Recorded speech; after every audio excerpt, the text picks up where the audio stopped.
La chute de l'Empire noir.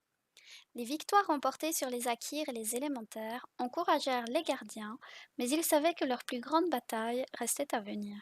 Ensemble, ils tournèrent leurs regards vertueux vers le cœur de l'Empire noir, la ville-temple tentaculaire bâtie autour du dieu très ancien, Isharge. En renversant le bastion Enraki le plus puissant d'Azeroth, les gardiens pensaient pouvoir écraser leurs ennemis d'une frappe décisive. Les nuées de Enraki se succédaient pour affronter les gardiens et leurs alliés, tandis qu'ils se taillaient un chemin vers la silhouette démesurée d'Icharge. Les corps brisés et mutilés des forgés par les titans et des Enraki parsemaient le champ de bataille, quand, enfin, les envahisseurs ouvrirent une brèche dans la ville et assaillirent le dieu très ancien en personne. Isharge était plus puissant que les gardiens ne l'avaient cru. Il empoisonna les esprits des forgés par les titans, faisant ressurgir leur peur et noircissant leurs pensées. Le Panthéon en vint à craindre que le dieu très ancien n'ait le dessus sur leurs serviteurs. Les titans décidèrent donc d'agir directement, malgré le risque de blesser le monde. Amantul, en personne, tendit le bras à travers les cieux orageux d'Azeroth et se saisit du corps ondulant d'Icharge. D'une traction de son bras puissant, il arracha le dieu très ancien à la croûte du monde. À cet instant, la masse gigantesque d'Icharge se déchira en morceaux. L'ampleur incroyable de son râle d'agonie fracassa des montagnes et anéantit des centaines de forgés par les titans. Isharge était mort, mais ses vrilles avaient creusé plus profondément en Azeroth qu'Amantul ne l'avait imaginé. En extirpant le dieu très ancien, le titan avait accidentellement ouvert une plaie éternelle à la surface du monde. Des énergies arcaniques volatiles, fluide vital du titan naissant, jaillirent de la balafre et déferlèrent en bouillonnant sur le monde. Horrifiés par la tournure que prenaient les événements, les membres du Panthéon se rendirent compte qu'ils ne pouvaient prendre le risque de tuer les autres dieux très anciens de cette manière. Ces créatures malfaisantes s'étaient incrustées si profondément dans le monde que les en arracher provoquerait la destruction d'Azeroth elle-même. Le Panthéon savait que la seule action possible était d'emprisonner les dieux très anciens là où ils se trouvaient et de contenir leur mal pour toujours. Ce serait une tâche difficile mais réalisable avec l'aide des gardiens. Sur ordre du Panthéon, les forgés par les titans mirent au point un plan afin d'anéantir pour toujours les derniers vestiges de l'Empire noir. Ensemble, ils affronteraient l'un après l'autre les dieux très anciens. Une fois ces êtres affaiblis, Archéadas pourrait créer des chambres souterraines afin de les contenir. Mimiron fabriquerait alors des machineries colossales pour les enfermer sur place, et, une fois ce travail achevé, Loken imprégnerait chaque prison d'un puissant enchantement qui neutraliserait les maléfices des dieux. De grandes batailles déchirèrent les terres tandis qu'ils se frayaient un chemin vers le sud-est et le bastion de Henzoth. Après avoir eu raison du dieu très ancien, les gardiens usèrent de leur pouvoir pour enfermer la créature dans une prison souterraine. Ensuite, les forgés par les titans firent marche vers le sud-ouest où se dressait la ville-temple tentaculaire qui s'était développée autour du troisième dieu très ancien, Ktun. Les gardiens et leurs alliés purgèrent des nuées de Enraki avant d'attaquer le dieu très ancien lui-même et de le soumettre. Tout comme avec Enzoth, les gardiens ensevelirent l'entité sous la surface et construisirent au-dessus une prison de leur conception. Seul un dieu très ancien subsistait, le féroce et rusé Yogg-Saron. Il ne tomberait pas aussi aisément que ses semblables. Alors que les forgés par les titans se rapprochaient de sa place forte croulante au nord, le dieu très ancien lança sur eux les plus grands de ses généraux, l'Ectraxie. L'Ectraxie étaient de monstrueux porteurs de guerre, plus grands et plus résistants que les autres Enraki. Doués d'une immense force, ils étaient brutaux et intelligents, et leur pouvoir ténébreux pouvait faire plonger les forgés par les titans eux-mêmes dans la folie. Les gigantesques Ctraxi plongèrent les vestiges de l'Empire noir dans le chaos. Ils déferlèrent sur les forgés par les titans de tous côtés, élaguant abondamment leurs rangs. Quand les gardiens et leurs alliés atteignirent enfin Yogg-Saron, leur force avait beaucoup diminué. Ils se découvrirent trop peu nombreux pour vaincre le dieu très ancien. Yogg-Saron aurait entièrement détruit les forgés par les titans sans les efforts héroïques d'Odin. Bien que couturé de cicatrices et épuisé par le combat, Odin rassembla ses forces déclinantes et poussa les forgés par les titans à lancer une contre-attaque. Il ordonna à Loken de tisser un sort d'illusion magistrale qui poussa les Ctraxi à voir en eux-mêmes, ainsi qu'en Yogg-Saron, des ennemis. Tandis que les forces de l'Empire Noir se retournaient les unes contre les autres, Odin fondit sur ses adversaires désorientés pour les faucher. Les autres, forgés par les titans, suivirent son exemple, et ensemble, ils parvinrent à pacifier Yogg-Saron. Comme ils l'avaient fait avec Thun et Enzoth, les gardiens enterrèrent l'entité et l'enfermèrent dans une prison enchantée monolithique. Le puits d'éternité et les forges du monde.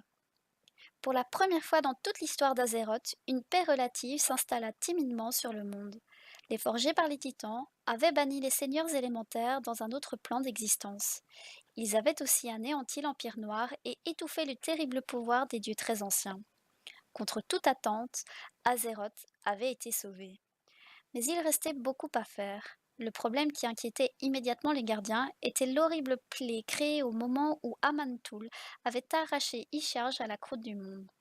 Un torrent constant d'énergie arcanique volatile s'écoulait de la faille colossale et se déversait librement sur le monde.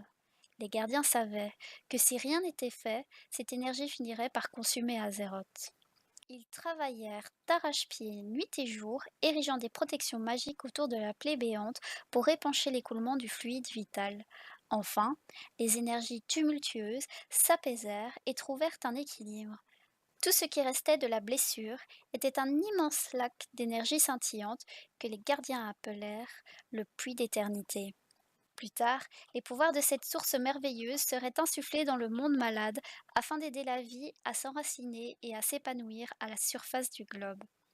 Une fois la plaie soignée, les gardiens cherchèrent à renforcer la monde naissante d'Azeroth et à stabiliser sa force vitale. Afin d'y parvenir, Archéadas et Mimiron associèrent leurs pouvoirs pour créer la Forge des Volontés et la Forge de l'Origine, deux machines extraordinaires qui fonctionneraient en tandem, imprégnant d'énergie cosmique l'esprit endormi d'Azeroth. La Forge des Volontés, installée aux confins septentrionaux du monde, façonnerait la conscience bourgeonnante de l'âme-monde. La forge de l'origine, implantée aux confins méridionaux d'Azeroth, régulerait les rythmes des profondeurs terrestres tout en fortifiant la forme de l'âme-monde. Quand ces deux machines furent construites, les gardiens se mirent à l'œuvre. Odin supervisa les manœuvres en vue d'établir la forge des volontés au sein d'une vaste chaîne de montagnes qui serait connue plus tard sous le nom de pics foudroyés. Le Panthéon nomma Odin primat désigné pour ses actes de bravoure durant la guerre avec les dieux très anciens et le chargea de garder la prison de Yogg-Saron et d'entretenir la forge des volontés. Odin et les autres gardiens commencèrent sur le champ à bâtir la grande forteresse d'Ulduar, laquelle serait le bastion principal des forgés par les titans sur Azeroth. Elle comprendrait non seulement la prison de Yogg-Saron, mais aussi la forge des volontés et autres machines conçues par les gardiens. La forge des volontés avait un autre usage. Elle pouvait aspirer l'essence vitale d'Azeroth et donner forme et conscience à des créatures de pierre et de métal. Pas seulement des géants, mais aussi d'autres types de forgés par les titans. Cette nouvelle génération aiderait les gardiens à ordonner le monde. Tandis que la forge des volontés produisait ces nouveaux forgés par les titans, le grand gardien Ra prit la tête d'une expédition visant à installer la forge de l'origine dans le sud. Il était accompagné par un certain nombre de ces créatures à la peau rocheuse récemment forgées au nord, les géants Anubizat, les Tolvir léonins et les invincibles Mogu. En chemin, Ra découvrit que des restes du corps d'Isharge avaient été éparpillés dans les terres au sud du monde. Quand Amantul avait arraché le dieu très ancien à Azeroth, des fragments de cette entité étaient retombés à la surface, diffusant leur mal dans la terre. Le plus grand morceau intact d'Isharge était son cœur glacé, masse de chair maladive, bouillonnant d'énergie du vide. Plutôt que de détruire le cœur, Ra construisit un caveau souterrain pour le contenir et neutraliser ses maléfices. Tout comme les autres gardiens, il savait que l'étude de ce cœur pouvait les aider à comprendre la nature des dieux très anciens et des autres créatures du vide. Ra chargea ses suivants Mogu de garder le caveau d'Isharge. Ils surveilleraient et s'occuperaient également des terres environnantes. Ra poursuivit son expédition vers l'ouest. C'est à cet endroit que lui et ses compagnons implantèrent la forge de l'origine. La terre gronda sous les pieds de Ra quand la gigantesque machine se mit en branle. Le haut gardien ne tarda pas à percevoir que les deux machines fonctionnaient en synergie, envoyant des énergies curatives au cœur du monde. Ra et ses compagnons érigèrent une forteresse colossale autour de la forge de l'origine. Ce site fut baptisé Uldum et il allait devenir la base des opérations la plus au sud des gardiens. Tout comme la forge des volontés, la forge de l'origine servait un double objectif. Dans l'éventualité où la flore et la faune d'Azéroth succomberaient à la corruption, les énergies stupéfiantes stockées au sein de la grande machine pourraient être libérées pour éradiquer toute vie sur le monde, permettant à ce dernier de repartir à zéro. Le grand gardien Ra ordonna à une partie des Tolvir et des Anubisates de protéger Uldum. Accompagné de ses derniers serviteurs, il se rendit au nord-ouest, vers une terre qui serait plus tard connue sous le nom de Silitus. C'était dans cette région aride et inhospitalière que se trouvait la prison souterraine hébergeant le dieu très ancien Ktun. Ra et ses alliés œuvrèrent afin de développer la prison pour finalement construire la puissante forteresse d'Ankiraj. Une fois cette tâche accomplie, le haut gardien ordonna au reste de ses forgés par les titans de garder la place forte. Voyant que son travail était achevé, Ra passerait les ères suivantes à arpenter les régions méridionales d'Azeroth, observant à distance ces forgés par les titans et s'assurant qu'ils respectaient leurs charges sacrées.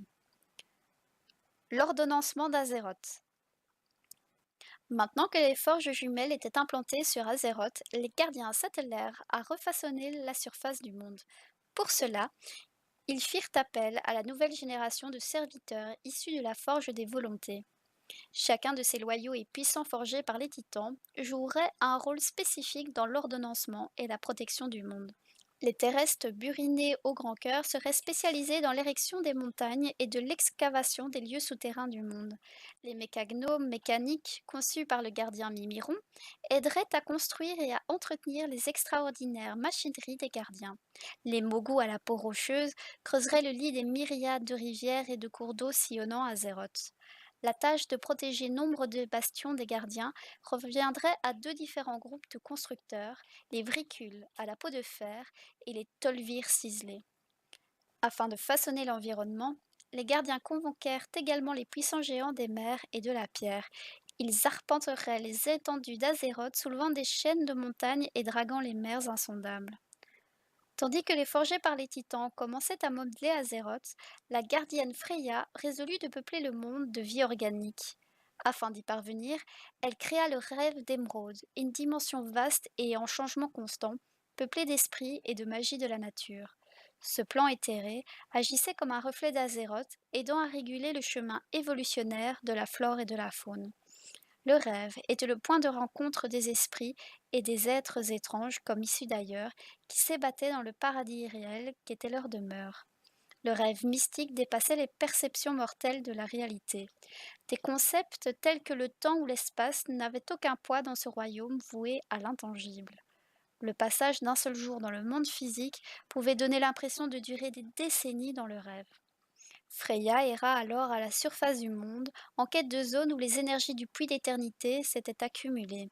Ces régions rassemblaient les conditions optimales pour le développement d'une flore et d'une faune nouvelles. Freya mit en place d'immenses enclaves de nature sur ces sites de pouvoir. Elle créa des formes de vie à l'extraordinaire diversité et les fit germer tout autour du globe. Ces lieux où Freya avait œuvré se trouvaient aux extrêmes opposés du monde et incluaient des régions qui seraient plus tard connues sous le nom de cratère d'Ungoro, bassin de Cholazar ou val de l'éternel printemps. Le monde qui rêve. Certains pensent que Freya a fait surgir le rêve d'émeraude du néant.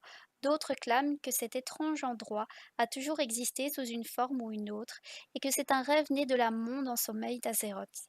Il est dit que Freya a puisé dans ce royaume et façonné ce qui deviendrait ensuite le rêve d'émeraude afin de communier avec le titan naissant. Les dieux sauvages. Parmi les plus grands dieux sauvages se trouvaient Malorn, l'honorable cerf blanc, Aesina, la mère des feux follets, Agamagan, le sanglier sabre, Aviana, la maîtresse des oiseaux, Ursok et Ursol, les colossaux seigneurs ours, Tortola, la sage, Goldrin, le grand loup, Chiji, la grue rouge, Nyuzao, le buffle noir, Zuen, le tigre blanc, et Yulon, le serpent de jade.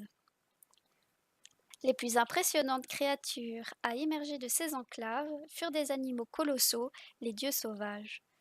Freya adorait ces êtres majestueux et elle prenait soin d'eux comme s'ils étaient ses propres enfants. Elle arpentait souvent le monde physique à leur côté, tandis que des forêts et des prairies gorgées de vie naissaient dans leur sillage. Cependant, il y avait un endroit que Freya et les dieux sauvages fréquentaient plus que tout autre, un immense pic tapissé de forêts, le mont Ijal. C'est sur les pentes du mont Ijal que Freya lia les esprits de ses bien-aimés dieux sauvages au rêve d'émeraude. Inexorablement rattachés à ce royaume éthéré, ils en viendraient à symboliser la santé et la vitalité d'Azeroth elle-même. Par la suite, Ijal resterait pour toujours un refuge et un lieu sacré pour les dieux sauvages. En explorant le monde, les créatures de Freya tombèrent sur d'étranges formes de vie. Ces créatures avaient leur propre volonté émergée du passé élémentaire d'Azeroth.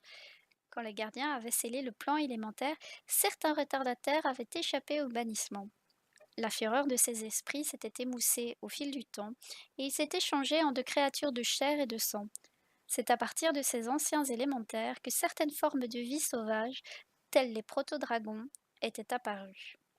Les gardiens et leurs serviteurs finirent par stabiliser le continent principal d'Azeroth, qui fourmillait désormais de plantes et de créatures de toutes sortes. Le crépuscule tomba, tandis que les gardiens inspectaient le monde qu'ils avaient forgé, et ils nommèrent ce continent Kalimdor, terre de l'éternelle lumière. Les piliers de la création. Le Panthéon dota les gardiens d'outils merveilleux pour les aider à ordonner le monde. Ces reliques étaient connues sous le nom de piliers de la création. Longtemps après que les gardiens eurent achevé leur œuvre colossale, ces reliques seraient perdues et dispersées à travers les terres d'Azeroth. Le départ du Panthéon. Satisfait par les efforts des gardiens et certain que l'âme monde en sommeil était entre de bonnes mains, le Panthéon se prépara à s'aventurer de nouveau dans la ténèbre de l'au-delà. La découverte d'Azeroth était la preuve qu'il pouvait exister d'autres titans naissant dans l'univers, et les titans étaient impatients de reprendre leurs recherches. Les gardiens déplorèrent le départ imminent de leur créateur, mais ils débordaient de fierté qu'on leur accorde l'honneur de veiller sur Azeroth. Pour commémorer le départ du Panthéon, Loken et Mimiron fabriquèrent une série d'objets enchantés appelés les disques de Norganon qui transcriraient l'histoire à mesure qu'elle se déroulait sur Azeroth. Si jamais les membres du Panthéon revenaient, ils disposeraient d'archives rassemblant tout ce qui s'était passé en leur absence. Le dernier acte qu'accomplit Amantul avant de partir fut de nommer le constellaire Algalon, observateur gardien céleste du monde. Les titans ne pouvaient ignorer la possibilité que la monde devienne corrompue. Si cela devait advenir, Algalon avait le pouvoir de lancer une procédure qui activerait la forge de l'origine, purgeant le monde de la vie et de toute corruption présente. Sur ce, le Panthéon fit ses adieux aux forgés par les titans et disparut parmi les étoiles. Les titans avaient fait tout ce qui était possible pour guérir Azeroth et assurer la maturation de l'âme monde. Il ne restait plus qu'à attendre et à espérer que l'âme monde se réveille un jour.